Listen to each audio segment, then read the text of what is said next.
Okay. Okay. Okay. Hello, everyone, and let's get started. So, today we are going to look at. So far in the last 2 days, we have looked at. Uh, say, let's-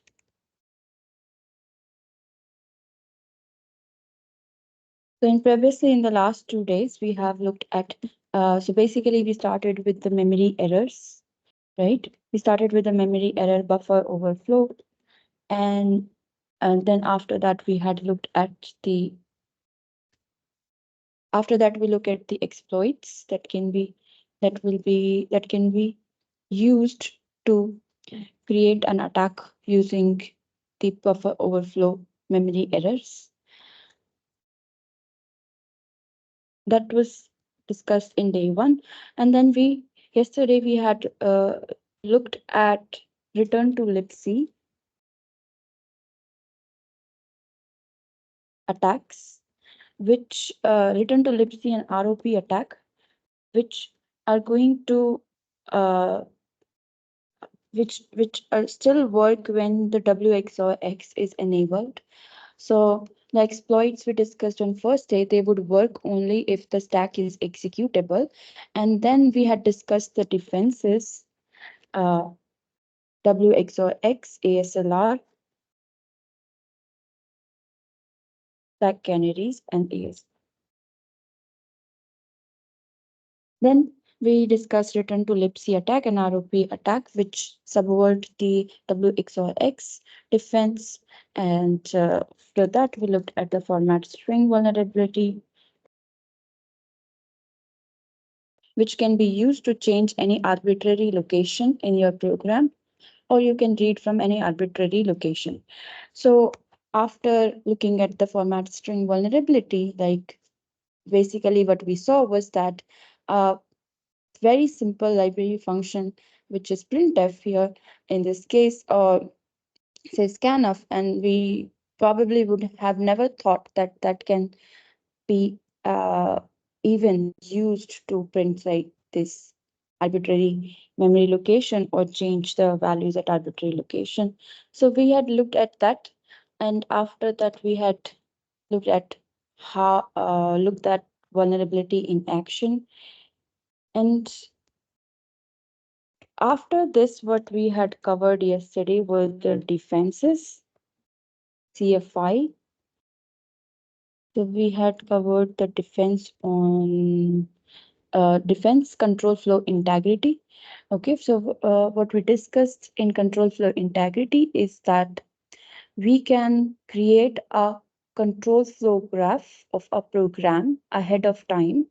Okay, and for that you create first a control flow graph for a procedure, that is a function, and then you create a call graph of your program by finding out that which what functions are called from a function, and then you create this call graph. After that, you stitch together the call graph with the control flow graph of a function, and that would give you this that would give you this call that will give you this control flow graph for the entire program, and we call this a super graph. And then we discussed about this super graph can be context sensitive or context insensitive, and it is called to be context sensitive when you are going to uh, okay, sorry about this.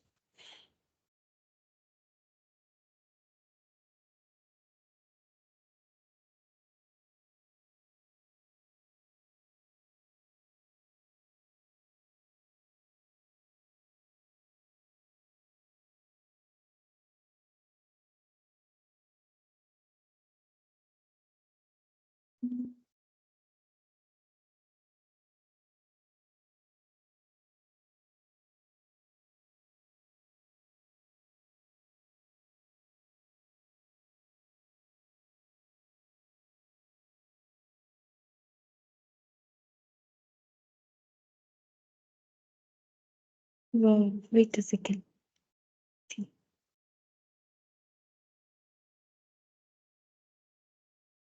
Good morning, everyone.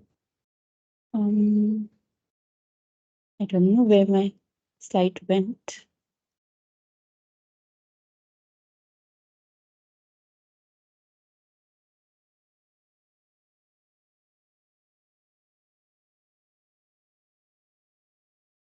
So what I was saying is that yesterday we were looking at control flow integrity, and uh, so in control flow integrity, we had first created this call graph of a function and control flow graph of a control flow graph of this program, and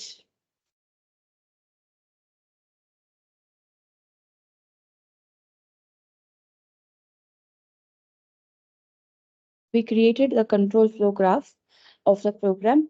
And after that, once we have this control flow graph, the assumption is that this control flow graph is a like precise representation of what your program is going to do.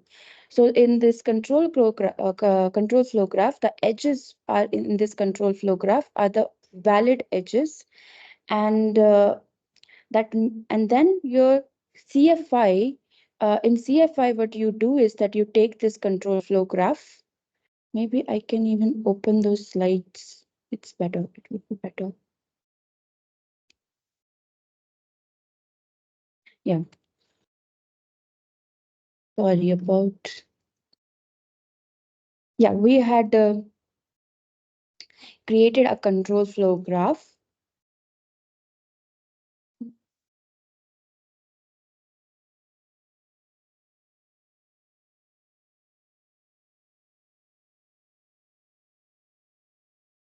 So I'm just revisiting the CFI idea. So that in CFI, the idea was it's a defense mechanism in which we discussed that we want to enforce that the program always take a valid, basically all the control flow transfer instructions, they go to a valid destination. Okay, that would enforce that would be a with that would if we do that, then we will be able to prevent the return to libc or return oriented, basically all of these attacks which are going trying to change your control data, such and so as to change the control flow path in your program. So in return to libc rop, we are able to call a function in the library. Why? Because we are changing the return address. So that return address is a control data that we have maliciously modified, but that is not a valid target. That is not a valid target. So it's like foo is never calling the function system, or foo is never calling, say, some other function. So going to some arbitrary location and executing from there when it returns. So then it should not be able to do. So so that's why we create a call control flow graph of a program ahead of time. And then CFI is going to take this control flow graph and enforce it. Now, how does it enforce it? It enforces that control flow graph by putting additional instructions into the program. And we saw that these additional instructions are called instrumentation. So whenever we are going to put additional instruction, that is called instrumentation, and it's going to put these instrumentations which are going to, like, basically add an id into your binary, and then after that it is also going to do a check of that id before it passes control to the destination. Basically it's going to label certain locations in the program which are like the entry point, right? So all of these entry points will be labeled, and so whenever, which can be the target of a indirect call. So all of the entry points which can be the target of an indirect call, they are going to be labeled. What are indirect calls? Indirect calls are where the address where we are going to start executing from, the address where we are going to start jump to, that address is stored in a register and it's computed at runtime. So it's not known at the compile time. If it were known at the compile time, then the compiler can do a check that the location where you are trying to go is actually a valid location according to the program CFG. However, in case of these indirect calls, the compiler cannot do this check because the address of these indirect call will be computed at runtime. For example, the return address is computed at runtime. So that's why all of these location, which can be the target of an indirect call, at all of these location, we are going to place an ID. And we have to ensure that the ID is unique for this, for the different types of, for this different types of call sites or different types of locations. So we said that we are, when we were discussing this, mm, other slide, yeah.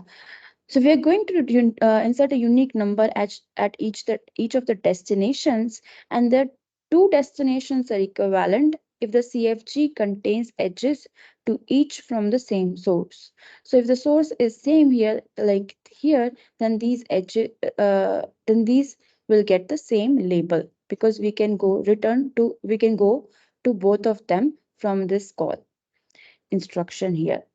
So then, based on the CFG, like we had this CFG, based on this CFG, we determined that from this location, we can go to these two locations, and let us give both of them the same label, and then we're going to check this label here. So before we make a transfer to these location, the call instruction is going to make a check. So it's going to check that it's going to make a check the transfer control, and it is going to transfer control to the location stored in R only if location R has the label 17. So what, how it prevents the attacker from then arbitrarily calling any other function is because then if the attacker changes this value of R to say the pointer to a library function, then this check will fail, because that library function, in the beginning of that library function, it will look for this label, and it will not find that label there. So then this check will fail, and therefore CFI will prevent an attacker from changing these indirect call addresses and to subvert the control flow of the program, to change the control flow, uh, of the program. Similarly, when you have to return from a function, then since the function can be called from multiple locations, like this function, in this case, the sort function is being called from two different locations. So here, return can go back to this location, or it can go back to this location. So again, these two destinations here are equivalent, because there is a, in the CFG, it contains edges from the same source. So the source is same, which is the return, and we can return to both of them. So that's why they are basically uh, given same label here. Okay, but this here is actually a context insensitive graph. Okay, this is a context insensitive graph, because if you are going to call sort from this location, CFI won't prevent an attacker from changing the return address to this location. So then the attacker can still uh, like bypass this call to the sort function. So this is a context insensitive context sensitive implementation of would be a context insensitive implementation of CFI. Now, how can you make it context sensitive? Is like there could be ways. For example, in this particular example, you can duplicate this sort function. So you can create two different copies of this sort function, and then when you are calling from the first site, you call the first function and then you return back, and then from the second site, you call the second copy and then you return back. But that would have a disadvantage of like if you create multiple copies of the same function, then that would lead to code bloat, and then it would not even be actually possible in case of, say, recursion, because you don't know how many times your function is going to be called during recursion. So you would not know how many copies to make, or uh, and so on. So exponential copies would probably required in that case. So that would lead to code bloat, and that's not actually but that is one of the ways to do context sensitive, say by making copies of this function, and you can create a context sensitive graph.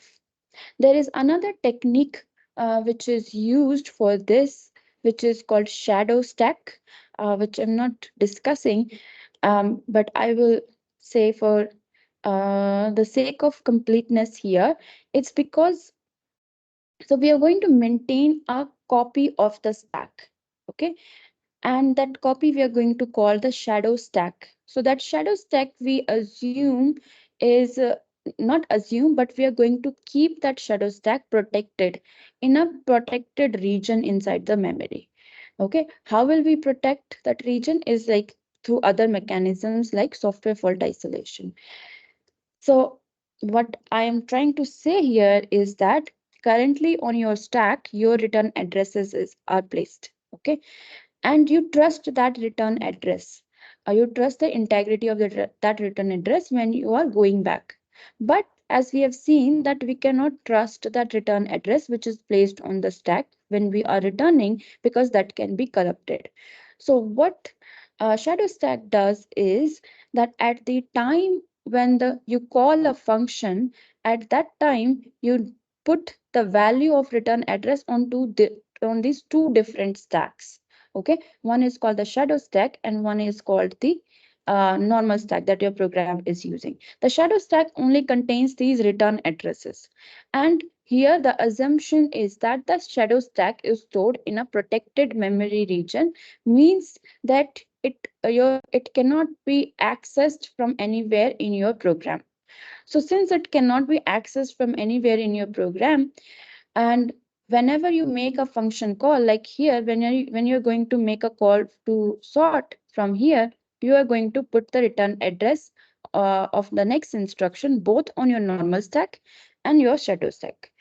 So then when you return back from here, you will verify that the value which is present on your normal stack is same as the value in the shadow stack, and that will and in that manner you will be able to achieve, say here, you will be able to find out exactly which location you have to return to. So that is how control flow integrity would be implemented. And control flow integrity, it provides you the guarantee that it enforces a control flow graph given ahead of time, and of course with the only when these assumptions are true, that the code is non writable and the data is non executable, and the all the IDs which are present in the code are unique IDs. So if the ID is here 101 so that's if the ID is 1 2 3 4 5 6 7 8, then that ID is not present anywhere else in your program binary, and it provides you the guarantee that it is effective against attack based on illegitimate control flow transfers such as stack buffer overflow, return to libc, and pointer corruption. But it does not prevent against attacks that do not violate the program's original CFG, uh, just such as the data only attacks, which are only changing the data of the program and not changing the control flow transfer of the program. So this is what we had discussed yesterday.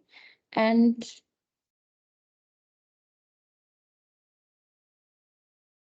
this was, do you have any question regarding what we discussed yesterday?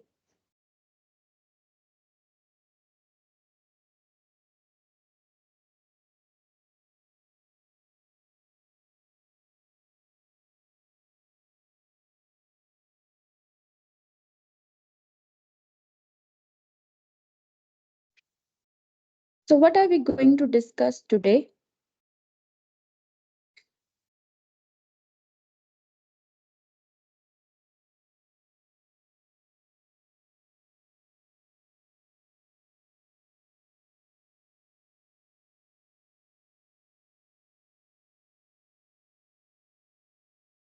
Okay, so so far we have looked at these memory exploits, and then we looked at the defenses.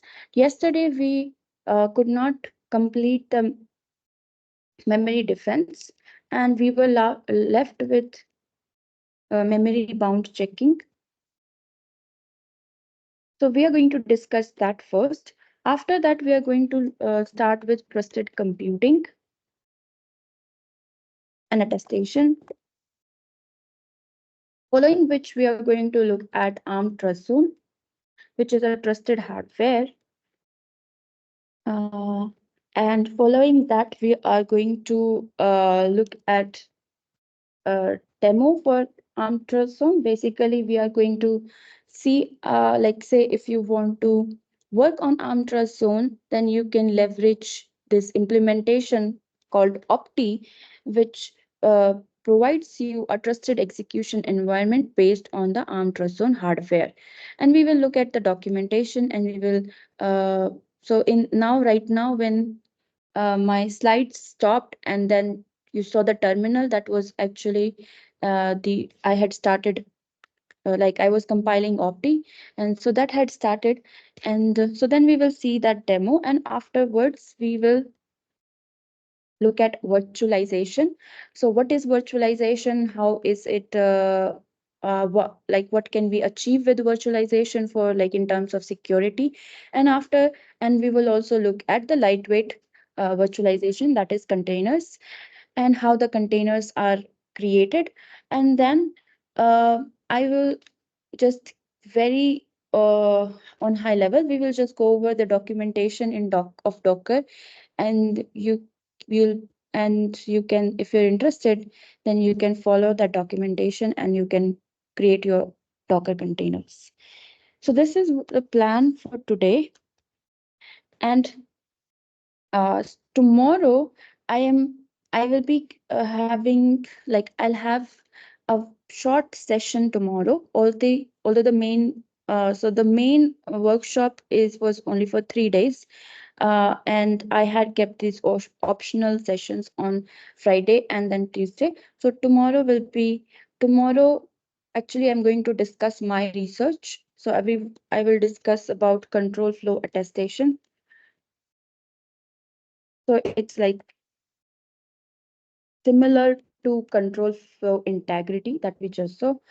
I'll discuss control flow attestation, like how is it different from control flow integrity, and then first I will go over the basic of control flow attestation, then followed by my recent research work, and then we will wrap up the workshop.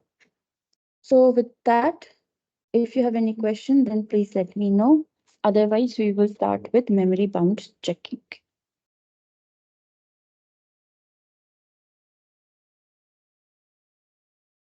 Okay, I was already here.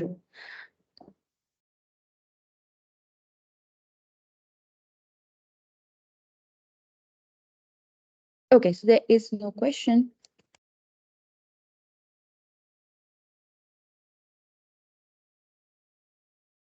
I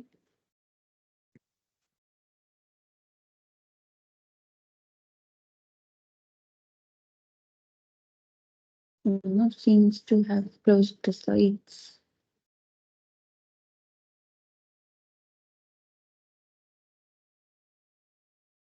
Okay, so we are going to look at memory safety with Softbound, CETS.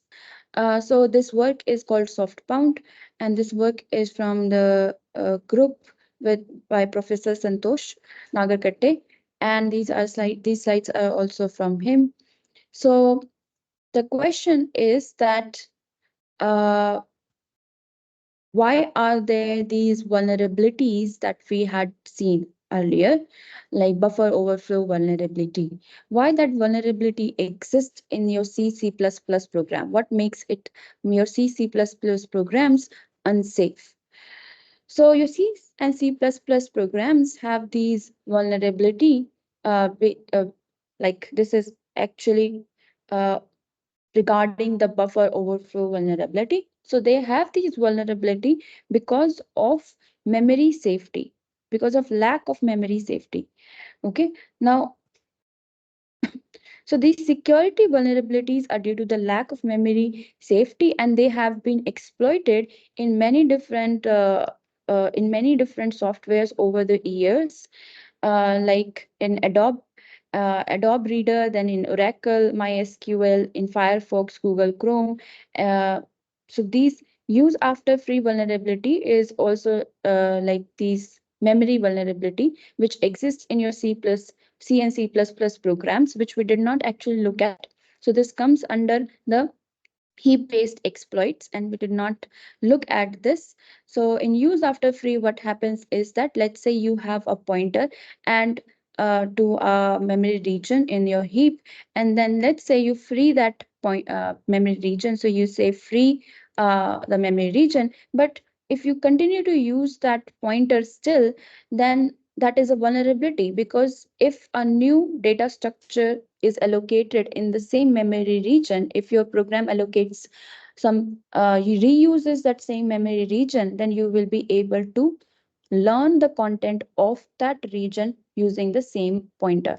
So we did not look at this, but it's sort of so it's also a memory vulnerability which exists in the C++ programs, along with the buffer overflow vulnerability, which we have spent time on.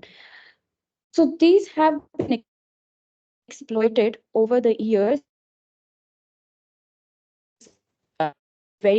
not very recent, of course, a decade ago, like 2014, incidents from 2014, and they have been exploited. So this data is old here.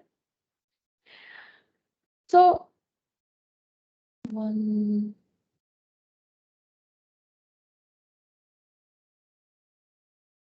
what's happening? Yeah. Okay, I'm back. Okay, so the no, so then you nowadays memory safe languages exist, right? Like Java is a memory safe language, Rust is main as a memory safe language. So then one we would think that everybody would must be using these memory safe languages like Rust and Java. So, but then does nobody write any new C code? So that is not right. So still a lot of softwares are still being written in C language, and of course there are legacy softwares which are already there in C language, and even your Linux operating system is written in C++. So which is basically the most privileged software running on all the devices. So the most privileged software which is running on your device, which is your operating system, is written in C language. So it's not true if we say that nowadays C or C++ are not being used any longer, and so that's why we should not even worry about these kind of memory unsafe memory vulnerabilities, because C is still being used. So this is, but before we move, then can any one of you uh, tell what would happen in Java if you try to access an array out of the bound? If you have experienced of working with Java, then Java provides you memory safety? What would happen with these two vulnerabilities in Java? Is it possible to write out of the bound of a buffer, and is it possible to use a pointer after it is been freed?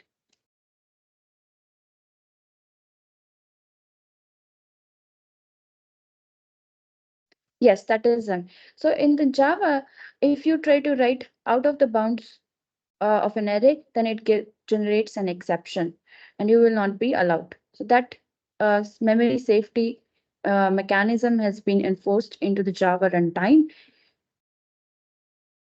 And in case of use after free, like if you free, so how does Java maintain the memory?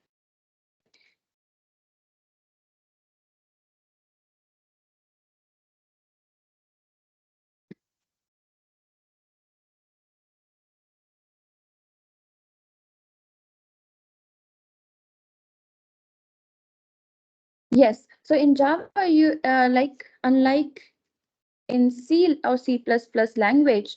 In Java, you do not act yourself write code to free these free memory that you have allocated. So that is taken care of by the garbage collector in Java. And so the garbage collector is going to free the memory, and it is going to reset the pointer, and then you can no longer use that pointer. So that this kind of a vulnerability does not exist in Java. So use after free as well as the buffer overflow vulnerabilities do not exist in Java.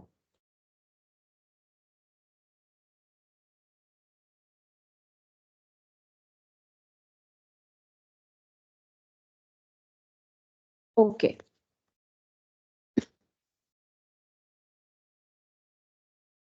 So let us now understand what is a bound violation is. What is a bound violation? So let us say that you have this structure very this you have this structure that with the name bank account. It has these two fields. One is first one is so this is your structure with two fields. The first field is the account ID, and the account ID field has size 3. So it is a character array. Followed by that, you have another field in your structure, and that is a integer balance. So it's your like bank account information is there, where first 3 bytes are your character bytes, which are holding your ID, and followed by your balance. Say that this is your program, and first you have let's say you have created an object for from this structure. Okay, then you are here. So this is like a pseudo code. So uh, all of the C code is not available in this. So consider it like a pseudo code. So then you will use that uh, B. You are going to use B to access the content of these two fields into 0. Then you would have set the value of B balance equal to 0. Now let us say that you create a pointer to the first field in your structure. And how will you create a pointer? So the pointer is of type character. So it is a character pointer, and you set it equal to the value that this is your structure. So address, so b dot account id, so that you are going to access the first field, which is account id. And then you say ampersand of this, so you get the address of account id character array. So you get the address of the account id character array, and then you store it in your ptr pointer. After that, you do a pointer copy here. You create another pointer p, and you copy the content of point ptr to this. So now p also point to account id field.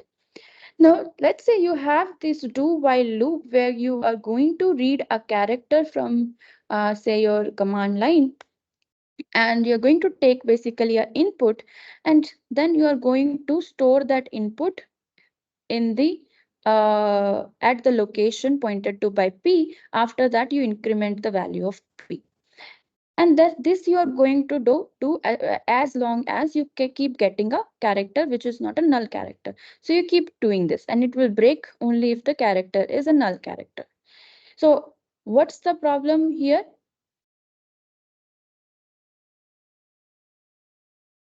What's the problem with this code here?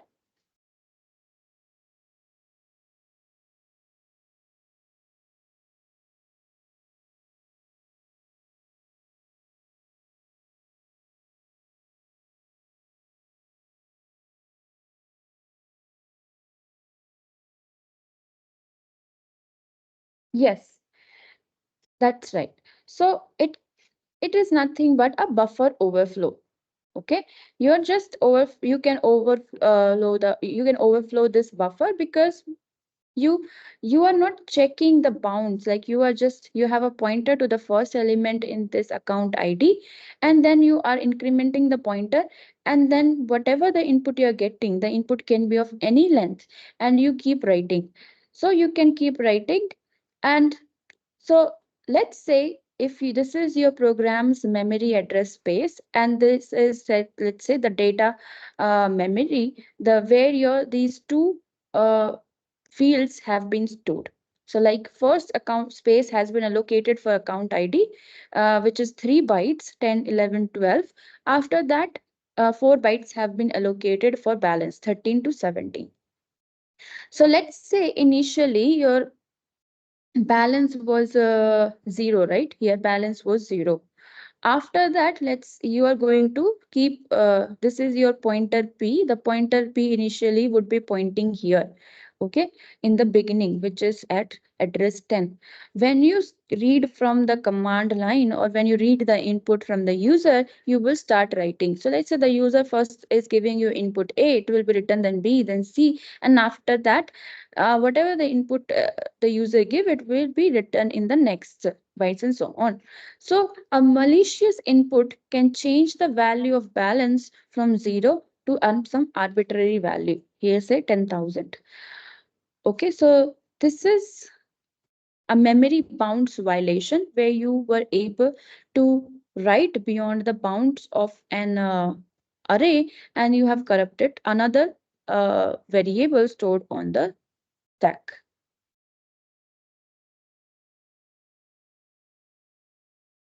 Now, coming to dangling pointer that we were discussing, like use after free. Okay, so let's say this is you're creating a pointer of type struct here. Okay, so you have struct bank account, you have created these pointers P, Q, and R.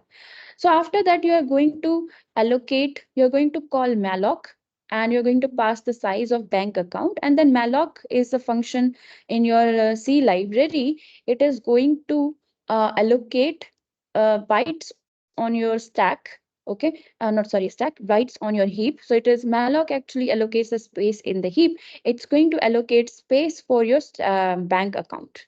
So it is allocated at runtime. So it is going to be allocating this. So it is a dynamically allocated memory, means it is decided at runtime how many bytes to allocate. So this will be allocated in your heap, and the size of that memory is defined here. It's an argument to malloc function, which is size of bank account. Okay, so after that, malloc returns a pointer to this memory, and let's say you are going to store that in Q. So you stored that pointer in Q. So now your Q pointer is pointing to this memory which has been allocated for bank account. Now let's say you copy this pointer into R. You've copied the pointer into R. Okay, so your R also points to this memory. Now let's say if you do free of Q, if you do free of Q, then what is your program going to do? That it is going to deallocate this. This is also a library function, and then it will call the library, and then your this memory which was allocated, which is being pointed to by Q, that memory will be deallocated. Okay, this memory will get deallocated. Now, after that, let's say you malloc another 10 structures. So you're going to malloc, let's say, a very large region of memory, which is like 10 into size of bank account. So you're, let's say, for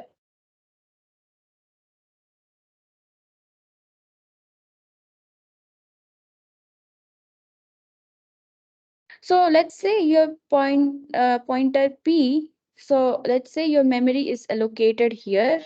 Okay, starting from this address, above address, and now if you so it's like let's it's if it so happens that the pointer R is pointing inside this memory. So it is for the like purpose of the example here. What we have shown. So here it may happen that it's not a guarantee, but what we're saying, it may happen that this uh, memory which is allocated for and stored in which is being pointed to by the pointer P may overlap with the memory which was earlier allocated by this first malloc. Okay, so it may overlap. So then, since R is still pointing inside this memory, okay, so R is still pointing inside this memory, so then you are if you do star of r equal to some value, then you can corrupt the memory. You can write to this memory. Okay, but so this is dangling pointer. So basically that the memory has been reallocated, but you still have a pointer inside that pointer pointing to that memory. So R here is a dangling pointer. And we are exploiting the dangling pointer to access the memory, and the memory here, it will allow it to access the memory because the memory is allocated. It's not an invalid memory. If the memory was not allocated to any other let's say it was not allocated, then it would have gotten an error, like it's a segmentation fault. But here the memory has been allocated to some other data structure, like to some other it has been allocated, and P is pointing to that memory location. So then you are able to access this memory with the dangling pointer. Do you have any question?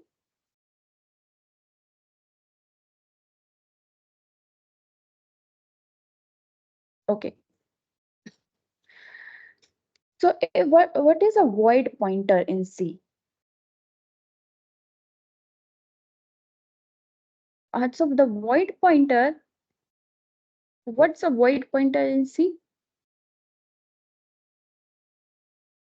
So the void pointer also, it's like a pointer to a memory location, but it does not give any information about like how much is the memory. Like when you say int star C, if then you know that C is pointing to an integer.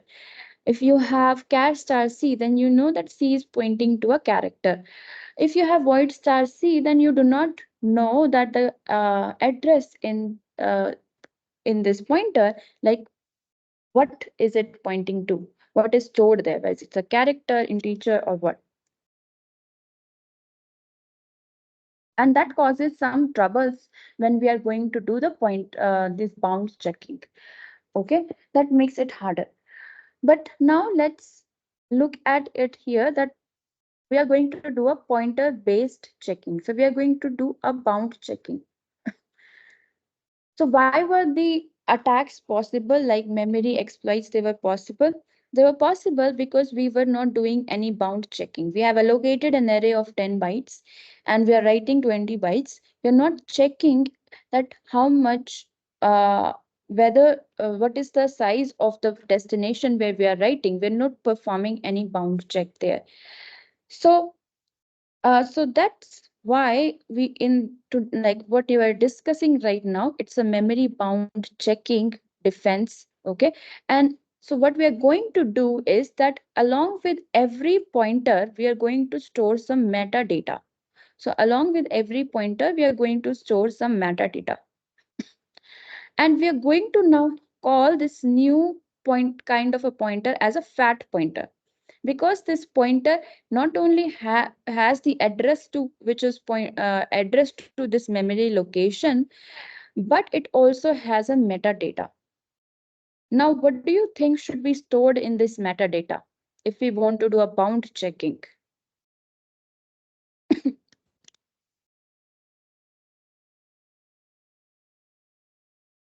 No.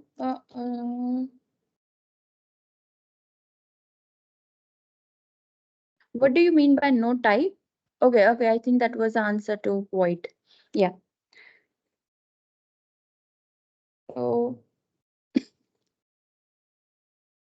So what information would you store in the metadata if you want to do a bound checking?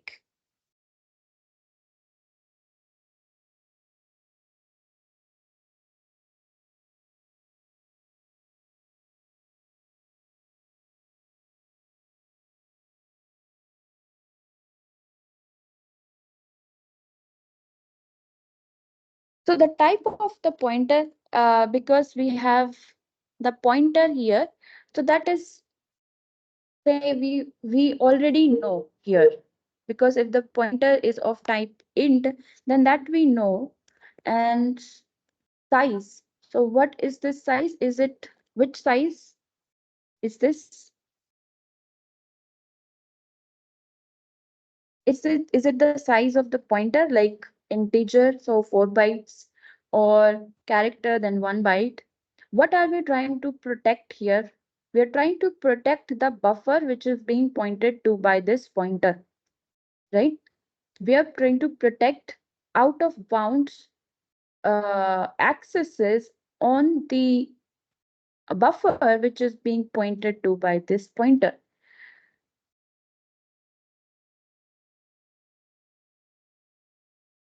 Yeah, so if this pointer is pointing to a array of size 4, like currently here in this case, in this example, this pointer is pointing to a character array of size 3. So what we are going to store in this metadata is the start address of this array, which is 10, followed by the either the end address of this array, which is 12, or we can say 10 is the start address and 3 is the size of this array. So we are going to store here information about the start and the bound of this array. So that information we are going to store in the metadata. And since we are storing some additional information with a pointer, we are calling it a fat pointer. So we maintain a metadata with the pointer. So then each pointer has a view of the memory it can access. So each pointer has a view of the memory it can access. And when you are going to copy one pointer to the other pointer, like in our example, we were copying the pointer PTR to pointer P. So then we do not only we copy the address stored in P, we also copy the metadata of this pointer. So that is also copied here. So pointer P here also can access this memory, but it also has a view of the memory it can access. It also knows that I can access memory starting at location 10 till location 30. So 12 here. Okay. So then what would happen is now in this case, here you have this PTR and you are initializing this pointer to the address of b.account ID. So here you are initializing this pointer to the start address of this character. So now let us, you're going to, when you are doing this, then additionally, you're going to store this base and bound for this pointer. So the base is pointing to the first address of the address of the first value in your character ID buffer, and bound is pointing to the last memory location that you can access. So then if when you copy pointer PTR to pointer P in this instruction, so the metadata is also copied. Okay, base and bound is also copied. Then when you come to this do and while loop where you were reading a character and then you were writing those characters into your buffer, and you were incrementing the pointer P. Now, if you write ABC value here until you are still inside the account ID, it's fine. But what is going to happen is that every time when you are writing, it's performing a check. It's performing a check whether the pointer where I'm writing, is it now out within the base and bound or not. So at every time a pointer is used to write, there is an additional check here, which is checking the base and bound. When it's checking that the value of the pointer is between the base and the bound. So this, of course, would have some performance impact because you are so like at whenever a pointer is created, you are going to create this base and bound for that pointer, and you are going to store that information. And whenever you are going to assign a pointer to a different pointer, you have to propagate this base and bound information. And whenever you are going to use a pointer to access the memory location, then you have to do a check using base and bound. So now this can be used not only to prevent the writes, but it can be used even to prevent reads out of the bound, because then you can check whether the read is beyond. Whenever you're going to use this star of B, you are always going to do a check where you are trying to access. If the access address is outside the base and bound, so it will be able to, it will prevent that access. Is that clear? So now the question arises is, how are you going to determine what is the base and what is the bound of this pointer?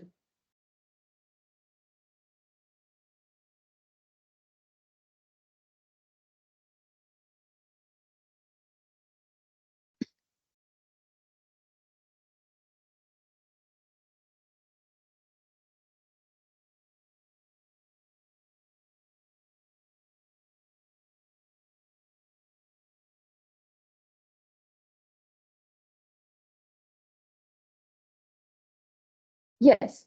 So yes, you are going to, your compiler, it's a compiler based defense, right? So the compiler is going to look at the variable right hand side. So it will be determined based on the right hand side. Uh, in let's say although it becomes a bit complicated, but here you are saying b dot account id, address of b dot account id, you're saying, okay. Now this is a pointing to your account id here, right? And so based on what you are trying to access, like this character ID, so this character buffer, your compiler is going to see, okay, it's a pointer inside this character buffer. So let me define the base and bound as the start of the buffer, and then the bound as the size of this buffer. That although it can become difficult for the compiler to determine the base and bound, because sometimes it is possible that the intent of the programmer may not be clear. Like in this case also, it can be confusing that whether the programmer here intended to use this pointer as a pointer inside the character buffer or as a pointer to the first location of the structure. So this is your entire structure, right? So the programmer might have intended to put this, might have used this as the address of the entire buffer, or may have used it as the address of only this character ID buffer. So the intent, sometimes the programmer's intent may not be clear, because it may so happen that sometimes because like sometimes we might, so this memory unsafety that we can access out of bounds, that can actually be sometimes exploited by programmers themselves. Like sometimes I can uh, create a pointer like this, where I'm using initially this address of b dot account id, and but my intent was not this. Maybe I was like that, okay, I will initialize this like this, and later in my code I'm going to use the same pointer to change balance also. So that is possible, because that depends on the programmer. So it depends on the programmer intent, and that is sometimes may not be clear. So that's why it is hard for the compiler also to find this base and bound. The compiler can choose any of the two approaches here. First is that it can strictly choose the approach that, okay, if you're going to use this kind, like if you're going to assign the address in this manner, like b dot account id, then I'm going to set the base and bound according to account id, and then your base is pointing to the start of account id, and then your bound is pointing to the end of account ID. However, it may break some programs where this access out of bound is, say, being used by the programmers to access the other uh, neighboring field values. However, the compiler have to choose, but if the compiler is a liberal in the sense that it sets a base and bound of the base and bound such that the base is pointing to the start of the structure and bound is pointing to the end of the structure, then that can be still like uh, exploited in this fashion. So that is a decision that the compiler has to make. and for that it will look at the variable right hand. It is going to look at the right hand side. It is going to look at this what that you are assigning this pointer with some value, and it is going to look at that what is this pointer type. And based on this pointer type, it's based on the value which is pointed to by this pointer, by this address. It is going to determine what should be the base and the bound. But what I just said is that it can become difficult, like it is not always like straightforward to determine what should be the base and bound. So it can sometimes break the programs if we adopt a very strict uh, approach here. And if we go liberal in choosing the base and bound, then it can allow attacks as well. So it again, it's a mechanism similar to CFI. So this fat pointer is a mechanism which will enable you to protect uh, accesses outside the base and bound of this pointer. So you have said, okay, this is the pointer, this is the base, this is the bound. If you try to access outside this base and bound, that will be enforced. But how you set a base and bound? If you set the base and bound with garbage values, if you start your base anywhere, if you give a arbitrary value, long value to your bound, then of course memory safety is no longer enforced. So that is like a policy, what is you're going to set with base and bound. But what we are looking at is the mechanism. Like if you have a pointer, if you set the base and bound correctly, then when the pointer is used to access the memory location, then it is going to uh, perform a check before it accesses the location. A check is performed which is going to check whether the uh, address in the pointer is between the base and the bounds or not. I hope that is clear. Please let me know if there is question on this slide, what we have discussed so far. So what, and otherwise I will move forward. So what we have discussed so far is the idea of a fat pointer. Okay. And it is similar to what is implemented in Java also. So with every pointer, you are going to keep these two values, which is base and the bound. And whenever you're using that pointer to access the memory, you're going to check that the value, that the address in the pointer lies between the base and the bound of this pointer. So it's a very simple idea. And the only problem comes when you have to decide that what should be the base and the bound. The base and bound are determined based on the right hand side here. Uh, and although sometimes there might be semantic gaps between and the programmer's intent may not be clear, because of which it can become difficult for the compiler to determine the base and the bounds. That's what we discussed so far.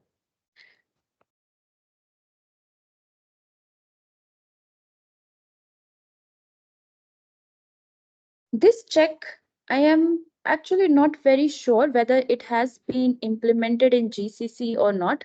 So it's not by default not done, enabled in GCC. Uh, and I'm not very sure if it has been implemented in GCC as a GCC or not, and whether you can enable and disable it with some flag. I will have to find it out. So I'll try to find out and I'll let you know.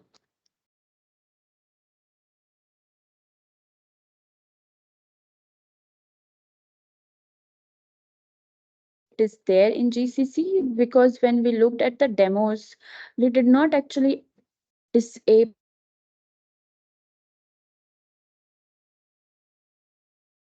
flag canaries and say we made disabled W,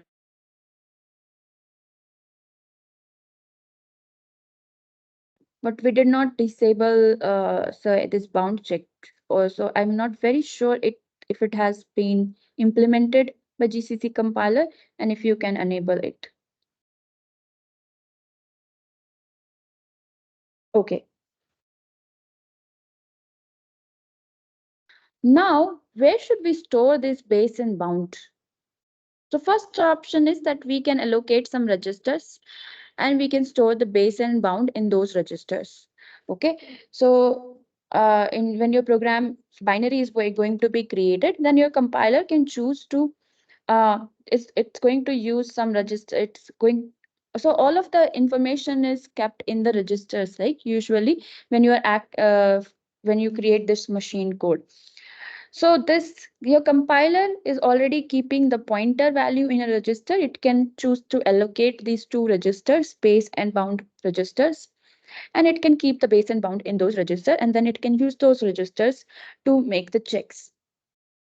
Alternatively, it can use a hash table which is stored in the memory, and of course we have to ensure that this hash table cannot be accessed uh, by like it's in a protected region, and like it cannot be modified, and then it can use this hash table, and then it can you access this with the pointer value. So you can access this hash table with the pointer value, and then you will be able to achieve this base and bound, and then you can use those to do your access checks. Space which you can index with the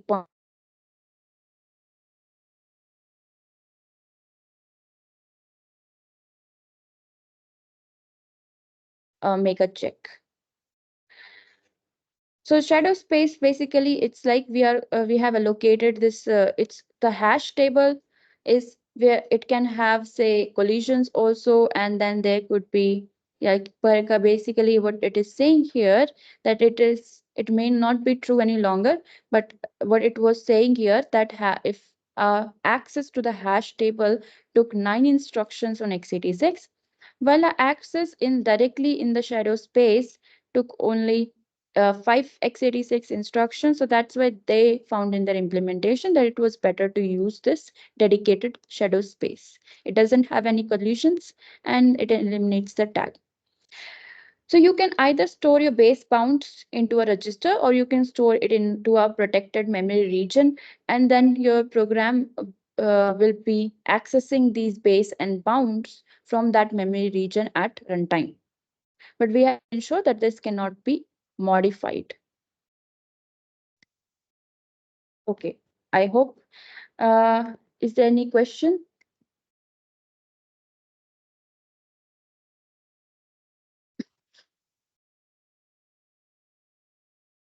Now we have seen there is a fat pointer with the base and the bounds. Base and bound we have stored, let's say, in the shadow space. And so now at all the pointer def references, we are going to do these checks. We are going to check if the pointer is less than the pointer base, then we are going to abort the process. If the pointer plus size is greater than the pointer bound, then we are going to abort the process. So the location that we are trying to access, if that location is outside the bounds of this pointer, then we are going to abort the process. Okay. Otherwise, we are going to we can use the it to assign value. We can basically dereference this pointer. So we're going to dereference this pointer only if this pointer is pointing inside the base and the bound. Otherwise, these so we are going so in your binary you have put these additional checks at all the pointers. Wherever you're using a pointer in your binary, the compiler would find the base and bound of this pointer. It will store the base and the bound in the shadow space, and then it will add these checks before the use of the pointer, and these checks would fail if there is a error, if there is a if your pointer is used to access out of the bounds. And this will prevent not only the writes from happening outside of the bound, but also the reads. So you cannot even read outside the bounds. Okay. So your pointer creation basically is changed in this manner that you now no longer just only do a malloc of the size and then the memory address which is returned by the malloc library, you assign it to p, so that creates a pointer, right? That creates a pointer to the memory. In addition, you have to do these two, like your compiler is going to do these two steps also, which is p base equal to p and p bound is equal to p plus size. And this can be done even for the stack and the global variables as well, not only for the variables which are located on the heap, because so this can also be done, and this is in fact more easier for the this is easier for the compiler, because here the size is actually just not even like have to uh, it's very is statically available, and the it's directly it's very easy for the compiler to know that the programmer wanted to allocate 100 integer values. So it can then set the base and the bound on this pointer p, which is pointing to the start of the array.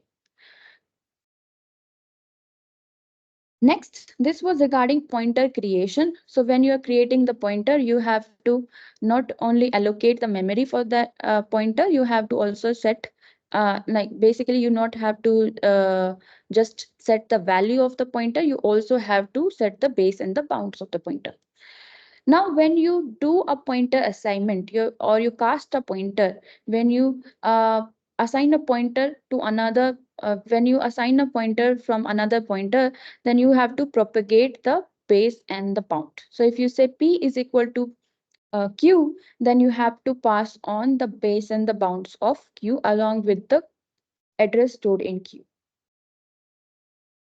Even when you are loading and storing a pointer from a memory, then you will do this base and bound check on the pointer, and then you will load and store values from the memory, or only based on the base and the bounds. Okay, so you cannot even like arbitrarily read from the memory or store arbitrary values to the memory. So that will you can do only base and bounds. So you have to do a base and bound check on every pointer, like basically on before it's like this. What we are saying is this: only on every pointer dereference, you have to do a pointer check. Now, when you are passing a pointer to a function, then that pointer, so now you have to pass not only the pointer, you have to actually pass the base and the bounds also of along with that pointer, because you have created this pointer in this particular function. If you're passing this to another function, then you have to pass the base and the bound of that function, because the other function otherwise would not have any knowledge. So then in this work, what they have done is that they have created a new function. They have changed the original function, say f, which takes a character pointer, to this another function underscore f, and then they pass the base and the bound values along with the character pointer here.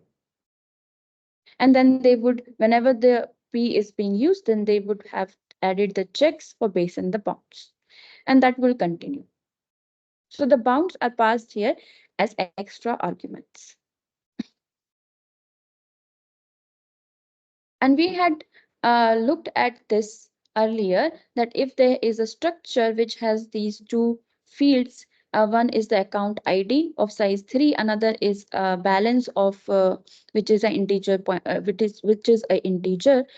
And if we create a object from this structure, say ptr, and if we are going to we are going to create this id pointer, which is a character pointer, and we assign it with the address of the first field, that is pointer to account id, and if we assign it with the address of this character id array, then we have two options. We can set the ID base and bound in these two different manner. First is that we can set the ID base is equal to the pointer base and ID bound equal to the pointer bound. So This pointer is a pointer to the account ID. Okay, so we can set the base and the bounds in these manners where we can set the ID base equal to pointer base and ID bound is equal to pointer bound. So that then you will be able to access the entire structure from ID. Or you can shrink it to the field only and you can set the uh, base and bound of id to only be accessible to only such that the id pointer can only access the account id field here. So when you are propagating this pointer, you can choose to like you can decide whether you want to propagate. When you are propagating this pointer, then you can decide whether you want to assign the base and bound such that from id you can access the entire structure, or you can access only this particular field also. But this, as I was saying earlier, that this is not always clear from the right hand side because the programmer's intent is ambiguous. We do not know what the entire the uh, programmer wanted to do. Whether the programmer here is assigning the address of the entire structure to ID, or whether it is assigning only the address of the first field in the structure. So that's not clear. And so that's why these two different options would exist. So this is special checking. That is, we are checking that the pointer is pointing inside. So we have the pointer base and the bound, which is like in the memory where the pointer is starting, and till when the like what is the bound on this memory location, which is pointed to by the pointer. And then we have discussed that whenever we are going to dereference this pointer, before dereference, we are going to check the base and the bound. So these pointers are called fat pointers, and these pointers because they store this metadata information which is propagated every time the pointer is assigned to another pointer, and it is checked every time the pointer is used to access some memory. And it is also passed to a function. This base and bound are also passed to the function if you are passing the pointer. Now the question is, uh, will this approach be able to prevent the buffer overflow attacks that we have seen? Will it prevent the return to libc attacks?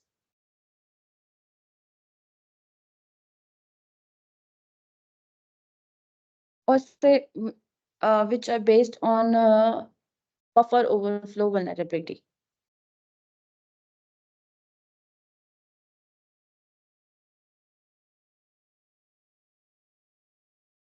So is this clear? What is the idea behind the fat pointers, and what are we doing in this memory bound checking?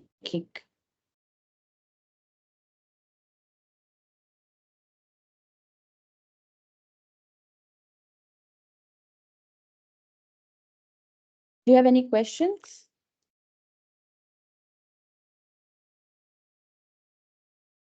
Okay, so if there is no question, uh, once I'll share the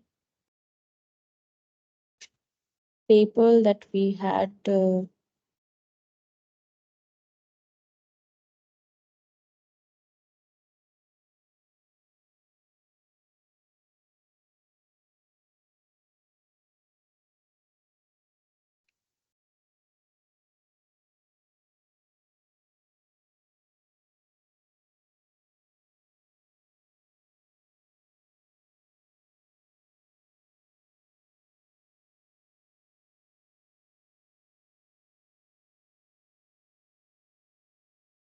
Yeah, so yesterday we were creating this table, right? So this table has these memory exploits, and these are the defenses. Now we discuss the memory bound checking defense, which is implemented by the compiler. So the compiler is going to look at all the pointers in this case, and it is going to enforce that whenever you have these pointers, then you are going to it is going to assign a base and bound to them. And so even for your say array, so array is what? Array is also a pointer. right? It is a pointer to a memory location. So even for arrays or these buffers that we were looking, so it is going to create so a base and bound for every pointer. Um, and then it is going to store those base and bound into either the register or into a dedicated memory region, say shadow stack. And when these pointers are dereferenced to access the memory, then it performs a check. It's going to check the value, uh, it's going to check the address in the pointer, and it's going to check whether that address is between the base and the bound of that pointer. So now the question is, what, which of these memory exploits can be prevented with can be prevented with memory bound checking?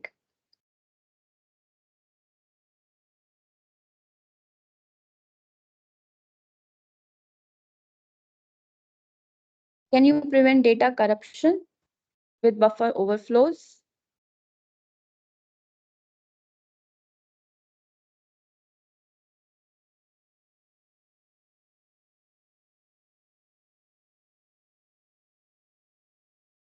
So in str copy, what is the argument? In str copy, the argument is the address of the buffer.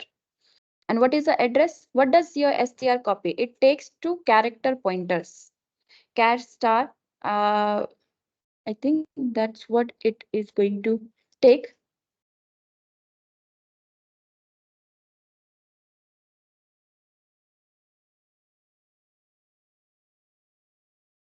Right? It's your char string copy is going to take char star destination, char star store. So these are also pointer. So array are also pointers. Like what's your array? Array is, sorry, like int buff. So your char buffer, this which you are passing it here as char star buffer. So that is also a pointer only.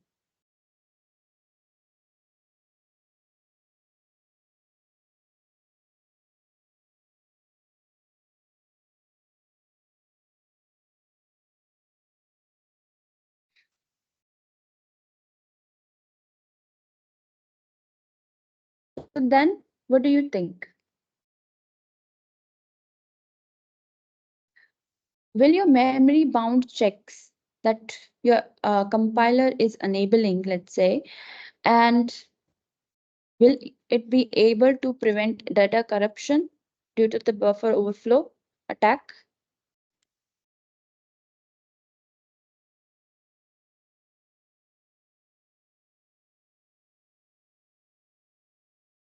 Any answers?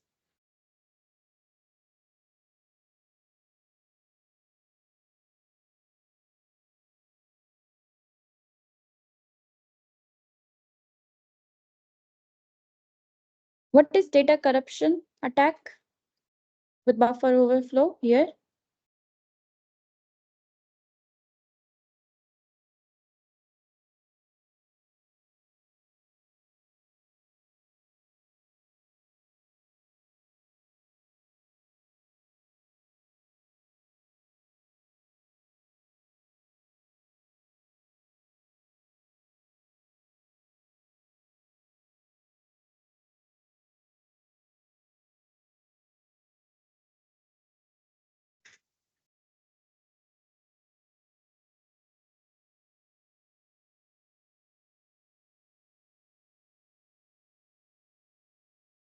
Yeah. Yes. So the answer is yes only here. Because you're doing a bound checking. Okay. You're going to do a bound check. So let's say you have allocated this buffer of size 100 on stack, and your compiler is going to then add these bounds, base and bound. So you have, say, this char buffer of size 100. So as I was showing in the slide,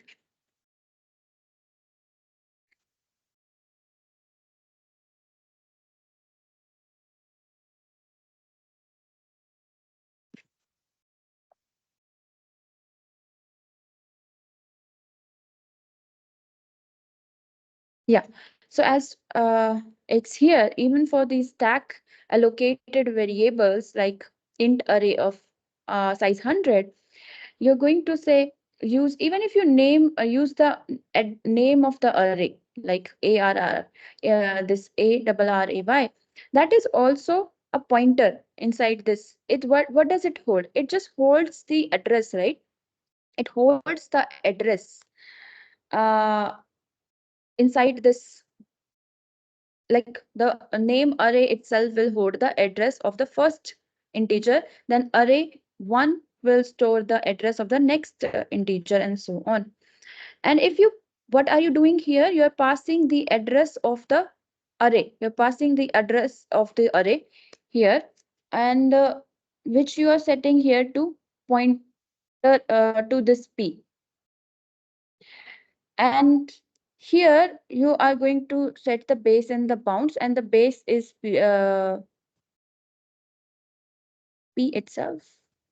Yeah, base is P itself, that is equal to the P, the starting address, and then the bound is P plus size of array, which is here 100. So you have set here the base and the bounds.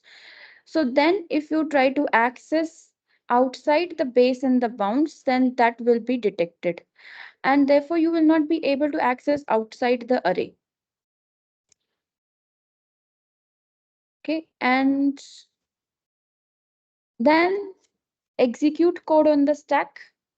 So since you cannot access outside the array, you cannot write outside the array. So that's why you will be not able to perform any of these attacks which where you were exploiting the buffer overflow vulnerability. So you will be able to prevent all of these attacks with memory bounds checking. However, for format strings, you actually cannot prevent the non-control data corrupt or control data corrupt attacks, any of the attacks here for format strings. And it is because in format string we are not exploiting the uh, buffer overflows. We are writing to an arbitrary memory location, or we are reading from a memory location, and all we have to do is that we have to pass the address of this memory location in the format string. So this is not exploiting any pointers to access the memory locations. So that's why this cannot be prevented.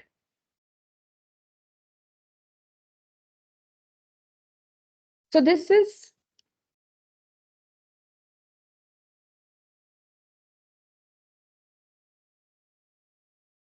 so is this clear? Does it make sense?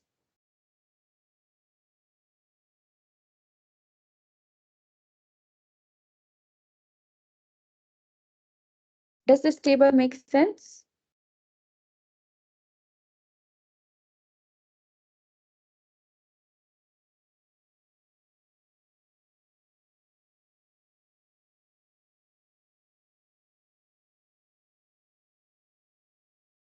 Okay, so far we have looked at these memory exploits, data corruption with buffer overflows, execute code on the stack with buffer overflow, then return to libc attack and ROP attacks, exploiting buffer overflow vulnerability, and then the format strings vulnerability, which can cause data only attack, or they can be used to corrupt the control data and do exploits such as return to libc, ROP, etc.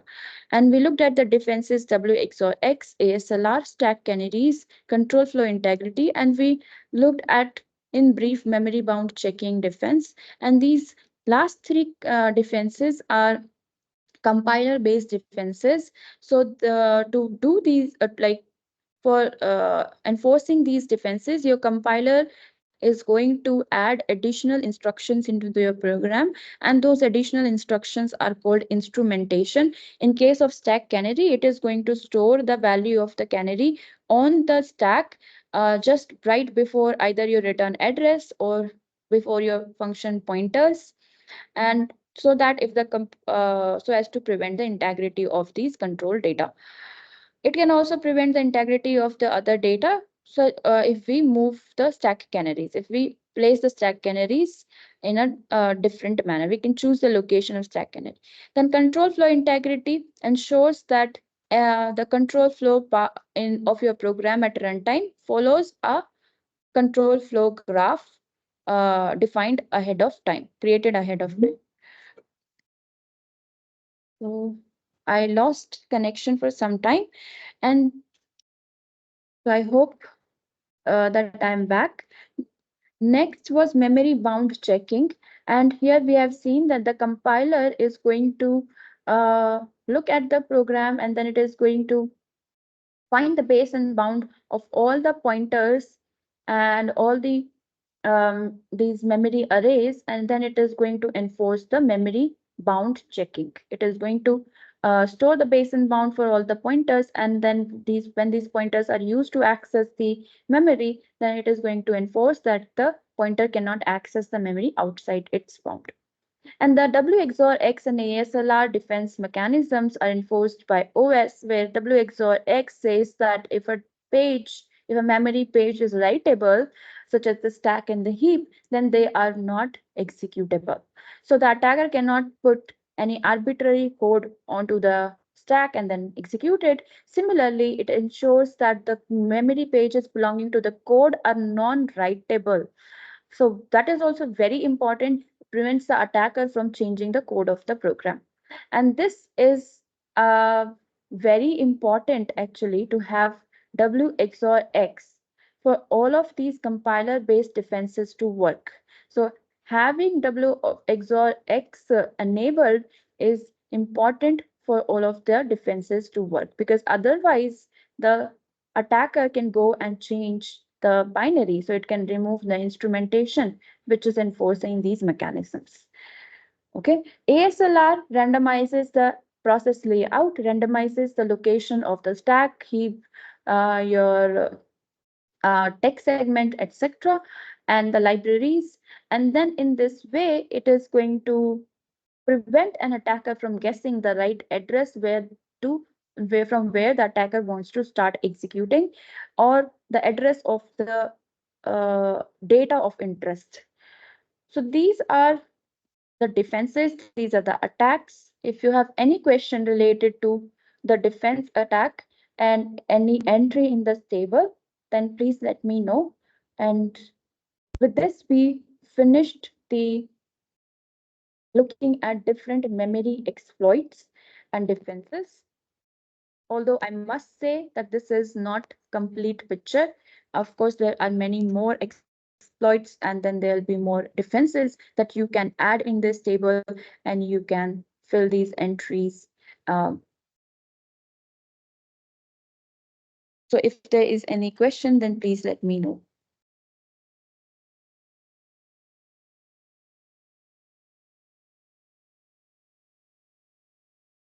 Any questions?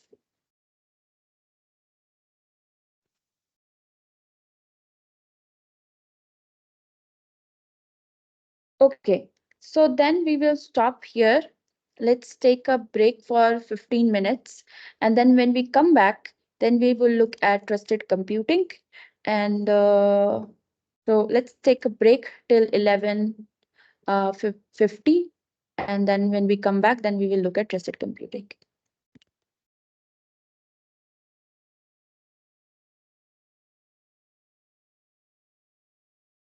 If you have any question, then please put them in the chat box.